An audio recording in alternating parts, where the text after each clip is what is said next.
Hey, this is Eric Johnson, and these are 5 reasons why your email campaigns are having poor deliverability in 2023.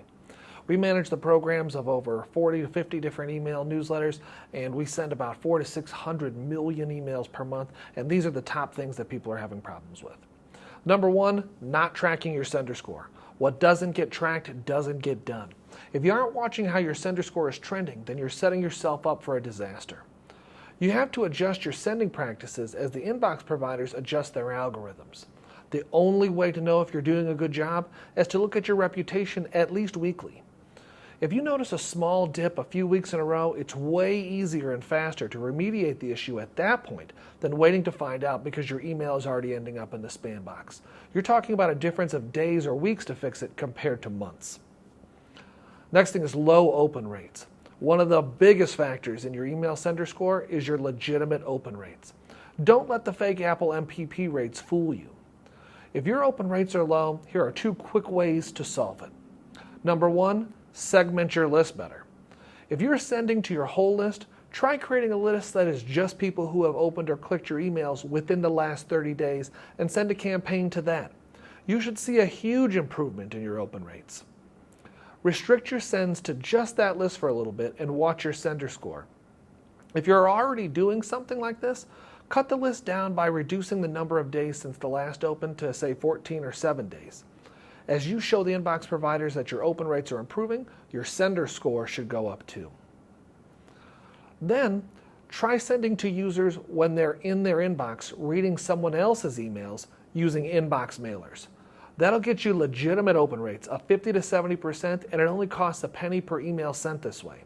It's an instant boost to your sender score, and nothing compares to this. The next thing is consistency. People crave consistency, and when you're not providing regular content, your deliverability can suffer. So make sure you're keeping a consistent send schedule and let your audience know when to set expectations. This will improve your open rates by the sheer fact that your subscribers know when to expect your emails. The next thing is frequency. Too much or even too few emails can make a big impact on your deliverability.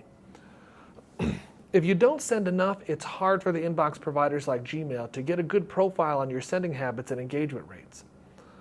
If you only send once a month and you have one message that doesn't really resonate with your audience, you might get some low open and click rates. That's the only thing the inbox providers are judging you on for that month, and your sender score might tank. So you want to give yourself some room for error and send a few messages per month. If you send too much, your spam complaints and unsubscribe rates are going to spike, and that'll also tank your deliverability. You should send as much as your list lets you send. Try sending at least once per week, though. You want to look for legitimate open rates in the 20% and for spam complaints under 0.2%. Of course, watch your unsub rate, and if that spikes, dial your frequency back some. If you have good content, slowly increase your email frequency until you start to affect those rates. This should give you enough sends for a decent sender profile at the inbox providers while not overdoing it for your subscribers. Last thing is content. Content is king, and if you have engaging content, it solves for so many technical problems. Sometimes your content just isn't cutting it, and it can cause either a mass exodus or a slow death over time if you aren't adjusting based on your metrics. Most successful programs have a good mix of engaging content, what we call editorial, and sales emails or promotional. If your unsub rate is high and your open rates are too low, make sure you aren't overloading your list with just promotional emails.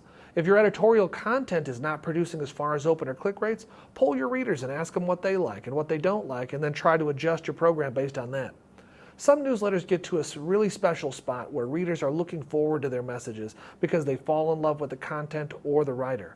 That should be your goal, because not only will they reward you with great engagement rates and higher revenue, but they are way less likely to unsub or make a spam complaint over a very minor issue. All right, that's the top 5 things that are tanking deliverability right now. If you have any questions, please leave us a comment below. We give out free content like this twice a week on our newsletter, Inbox Hacking. So if you want more easy to digest deliverability and email tips, go ahead and subscribe for free at inboxhacking.com. Thanks again, guys. This is Eric Johnson.